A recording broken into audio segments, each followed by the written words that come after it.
உயிரை பற்றி இல்லை, பாடியை பற்றி படிக்கிறாங்க. தட் இஸ் அஸ்ட்ரானமி, அதாவது வானியல் சாஸ்திரம்.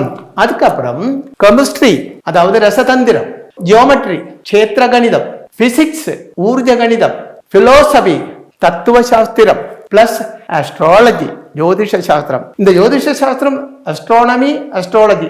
அஸ்ட்ரானமி என்றால் கிரகங்களோட, கோள்களோட அந்த உடம்பு பிசிக்கலி அது எப்படி இருக்கு அதை பற்றி படிக்கிறது, ரிசர்ச் பண்றது தான் அஸ்ட்ரானமி. அஸ்ட்ராலஜி அதோட உயிர், உயிர் நமக்கு கண்ணுக்கு தெரியாத ஒரு பவர் இல்லையா, உயிர் என்று சொல்லப்பட்டது. அதாவது இந்த பூர்ணச்சந்திரன் ஆகாசத்திலே பௌர்ணமி காலத்திலே கடல் ரொம்ப மேலே ஏறி வரும், வேலியேட்டம் அப்படி சொல்லுவாங்க. அந்த நேரத்தில் ஏதோ ஒரு பவர் சந்திரன்ல இருந்து வருது, அதனால தான் வேலியேட்டம் உண்டாகிறது என்று.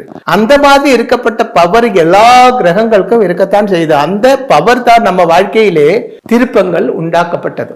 அதுதான் அஸ்ட்ராலஜி.